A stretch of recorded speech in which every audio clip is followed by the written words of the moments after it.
దేవుడు ఈ మహా సృష్టిని సృష్టించింది మనిషి కోసం, పశువుల కోసం కాదు. ఈ లోకంలో ఉన్న సమస్త సృష్టిని దేవుడు తన మాట మాత్రము సెలవిచ్చి సృష్టించాడు. కానీ మనిషిని మాత్రం మాట మాత్రమే సెలవిచ్చి సృష్టించలా, మరి మక్కువతో తన చేతులతోనే సృష్టించాడు. తన స్వరూపమందు సృష్టించాడు, తన పోలిక చొప్పున సృష్టించాడు. అనగా దేవునికి మనిషి అంటే చాలా ఇష్టం. తన పోలికనే మనిషిని తన చేతులతో సృష్టించి తన ఊపిరి పోశాడు. కాబట్టి ఆ మనిషి కోసమే సమస్త సృష్టిని దేవుడు సృష్టించాడు.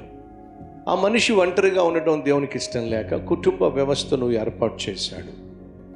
మీరు ఫలించండి, అభివృద్ధి చెందండి, భూమిని నిండించండి అని వారిని ఆశీర్వదించాడు. ఆ ఆశీర్వాదమే ఈరోజు ఉన్నటువంటి 7 ఖండాల్లో 6 ఖండాల్లో ఉన్న ప్రజలు సుమారు 700 కోట్ల మంది. ఇద్దరిని దేవుడు సృష్టించాడు. ఆ ఇద్దరిని ఆశీర్వదిస్తే ఎన్ని కోట్ల మంది అయ్యారు?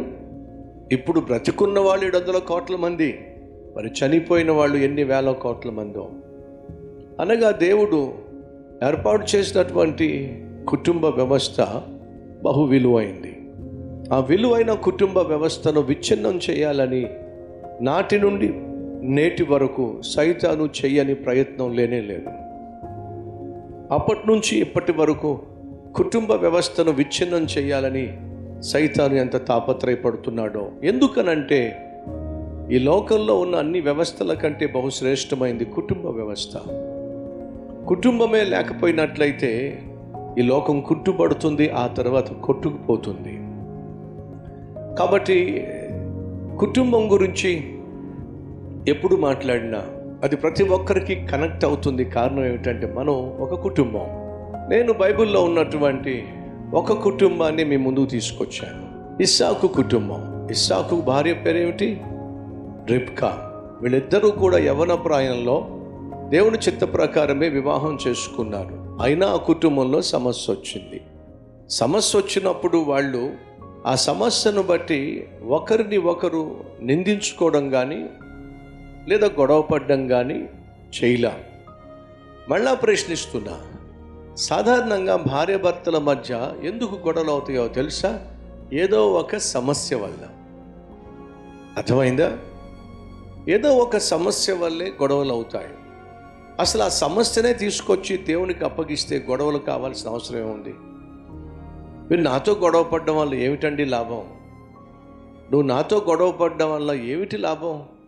ఈ సమస్య నువ్వు పరిష్కరించలేవు, నేను పరిష్కరించలేను. ఇద్దరం కలిసి దేవుని దగ్గరికి వెళ్ళి ప్రార్థన చేస్తే ఆయన పరిష్కరిస్తాడు. రా ప్రార్థన చేద్దాం అని అంటే ఎంత బాగుంటుంది.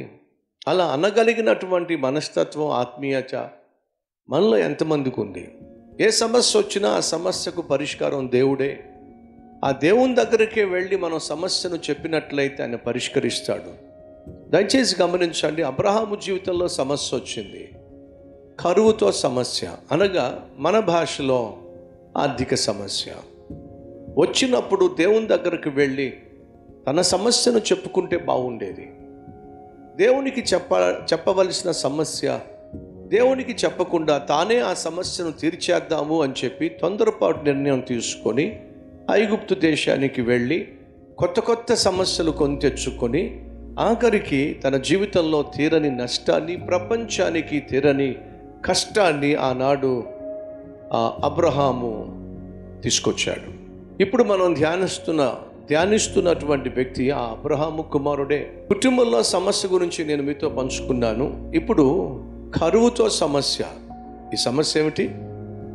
కరువుతో సమస్య. 26వ అధ్యాయానికి వెళ్దాం. అబ్రహాము దినములలో వచ్చిన మొదటి కరువు గాక మరి ఒక కరువు దేశములో వచ్చెను. అప్పుడు ఇస్సాకు గెరారులోనున్న ఫిలిష్తీయుల రాజైన అబీమెలెకు నొద్దకు వెళ్ళెను. సహోదరులు, అబ్రహాము ఉన్న కాలంలో కూడా కరువు వచ్చింది. అలా కరువు వచ్చినప్పుడు తాను కరువును ఎదుర్కోవాల్సి వచ్చినప్పుడు ఆ కరువును గూర్చి దేవుని దగ్గరకు వచ్చి తన సమస్యను చెప్పడానికి బదులుగా ఐగుప్తుకు వెళ్ళి ఐగుప్తు యొక్క సహాయం తీసుకుందాము, ఫరో యొక్క సహాయం తీసుకుందాము అని చెప్పి దేవుని మీద ఆధారపడాల్సినటువంటి అబ్రహాము ఫరో మీద ఆధారపడే ప్రయత్నం చేశాడు. బైబిల్లో ఒక మాట ఉంది, అది మీరు చదివిస్తాను ఎందుకంటే సందర్భం వచ్చింది కాబట్టి. యెషయా గ్రంథము 30వ అధ్యాయం. ఇశ్రాయేలు పరిశుద్ధ దేవుణ్ణి లక్ష్య పెట్టకయు, యెహోవా యొద్ద విచారణ చేయకయు, సహాయము నిమిత్తము ఐగుప్తునకు వెళ్ళుచు గుర్రములను ఆధారము చేసుకొని వారి రథములు విస్తారము అని అనుకొని రౌతులు బలాఢ్యులనియు వారిని ఆశ్రయించు వారికి శ్రమ. పైన ఉన్న లైన్ చూడండి, ఇశ్రాయేలీయుల పరిశుద్ధ దేవుణ్ణి లక్ష్య పెట్టక అనగా లెక్క చేయక, యెహోవా యొద్ద విచారణ చేయక అనగా యెహోవాకు చెప్పక, ఫరో గొప్పవాడని, తనకు చాలా రథములు ఉన్నాయని, రౌతులు ఉన్నారని, బహుబలాఢ్యుడని, తన సహాయం కోసం ఎవడైనా వెళ్ళాడు అని అంటే వానికి శ్రమ. అబ్రహాముకు అదే వచ్చి పడింది. ఫరోను ఆశ్రయించినటువంటి అబ్రహాముకు చాలా పెద్ద శ్రమ వచ్చి పడింది, చాలా పెద్ద కష్టం వచ్చి పడింది. కరువే పెద్ద సమస్య అనుకుంటే ఆ కరువు సమస్య కాస్త కుటుంబ సమస్యగా మారింది, కుటుంబాన్ని కూల్చేటటువంటి సమస్యగా మారింది.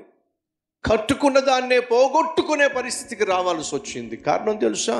తను ఉన్న చోట కరువు వచ్చినప్పుడు ఆ కరువు సమస్యను తీసుకొచ్చి దేవుని దగ్గర పెడితే బాగుండేది, కానీ దేవుని దగ్గర విచారించక, దేవుణ్ణి లెక్క చేయక అబ్రహాము తొందరపడి ఫరో దగ్గరకు పరుగు తీశాడు. 30వ అధ్యాయము యెషయా గ్రంథం 2-3 వచనాలు. వారు నా నోటి మాట విచారణ చేయక ఫరో బలము చేత తమ్మును తాము బలపరుచుకొనుటయు, ఐగుప్తు నీడను శరణజొచ్చుటకు ఐగుప్తునకు ప్రయాణము చేయుదురు. ఫరో వలన కలుగు బలము మీకు అవమానకరమగును, ఐగుప్తు నీడను శరణజొచ్చుట వలన సిగ్గు కలుగును. ఎంత స్పష్టంగా ఉందండి. నా దగ్గర విచారణ చేయక, నా దగ్గరకు వచ్చి మీ కష్టాన్ని చెప్పుకొనక, అతనికేదో డబ్బు ఉందని, అతనికేదో పేరుందని, అతనికేదో పరపతి ఉందని, అతనేదో పదవిలో ఉన్నాడని, అతడేదో సహాయం చేస్తాడని, నన్ను కాదని చెప్పి మీరు ఎప్పుడు ఎక్కడికి వెళ్ళి ఎవరి దగ్గరకు వెళ్ళినా మీకు మిగిలేదేమిటయా అంటే అవమానము, సిగ్గు, శ్రమ. దేవుడు స్పష్టంగా చెప్పేస్తున్నాడు. సంగమా, సమస్య వచ్చినప్పుడు ఆ సమస్యను తిన్నగా తీసుకెళ్ళి దేవుని దగ్గర చెప్పుకోవడం మంచిది, ఆయనతో పంచుకోవడం మంచిది. ఎందుకంటే ఆయనను మించిన రాజు ప్రపంచంలో ఏ రోజు నీకు దొరకడు. ఆ వాస్తవాన్ని గ్రహించినట్లయితే ఎంత బాగుంటుంది. ఇందాక చెప్పాగా, కుటుంబం అన్న తర్వాత సమస్యలు వస్తాయి. ఆ సమస్యలను గూర్చి ఒకరితో ఒకరు గొడవ పడడం వల్ల సమస్య మరింత పెద్దదవుతుందే తప్ప ఆ సమస్య తీరదు. కానీ ఏ సమస్యకైనా పరిష్కారం చూపించగలిగినటువంటి దేవుడు ఉన్నాడు, ఆయన ప్రభు అయిన యేసుక్రీస్తు. ఆ దేవుని దగ్గరకు నీ సమస్యను కుటుంబంగా తీసుకొచ్చి ఆయనకు అప్పగించినట్లయితే ఆ కుటుంబ సమస్యకు ఆయన పరిష్కారాన్ని చూయిస్తాడు. కానీ మనం సమస్యను పరిష్కరించగలిగిన దేవుని దగ్గరకు వెళ్ళి ఆ సమస్యను పరిష్కరించమని చెప్పి బ్రతిమిలాడడం కన్నా, పెద్దల దగ్గరకు వెళ్ళి కోర్టు మెట్లు ఎక్కి అక్కడేదో సమస్య పరిష్కరించబడాలని ఆశిస్తున్నట్లయితే నువ్వు ఆశించేటటువంటి ఆశ ఖచ్చితంగా నిరాశగా మారుతుందే తప్ప నీ జీవితంలో ఈరోజు కలిగి ఉన్న సమస్యకు పరిష్కారం దొరకదు. నీ సమస్యకు పరిష్కారం ఒకే ఒక్క చోట దొరుకుతుంది, అది నా ప్రభు అయిన యేసుక్రీస్తు యొక్క పాదాల దగ్గర.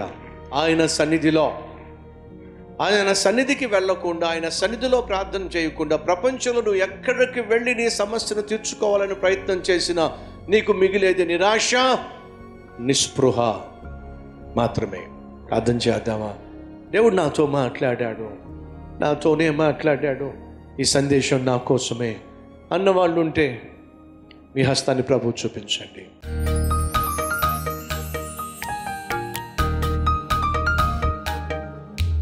పరిశుద్ధుడవైన తండ్రి, సూటిగా స్పష్టంగా మాతో మాట్లాడావు నాయన. నీ దృష్టిలో నేరస్తులుగా మమ్మల్ని నిలిపేది ఏది నా జీవితంలో మా జీవితంలో జరగడానికి వీల్లేదు నాయన. ఆయన నీ చిత్తానికి వ్యతిరేకంగా మేము సాధించగలిగింది ఏమీ లేదు ప్రభువా. తీరని కష్టాలు, ఎనలేని సమస్యలు తప్ప. బహుసూటిగా స్పష్టంగా మాతో మాట్లాడావు కదా.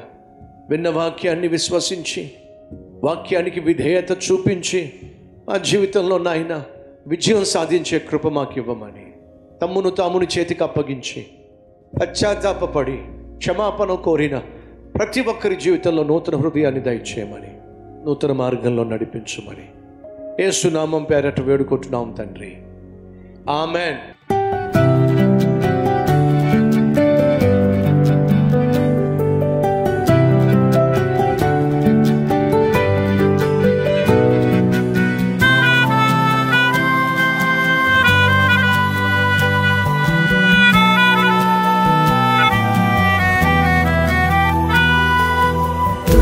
సందేశం మీకు ఆశీర్వాదకరంగా ఉంటే లైక్ చేయండి, అలాగే సబ్స్క్రైబ్ చేయండి.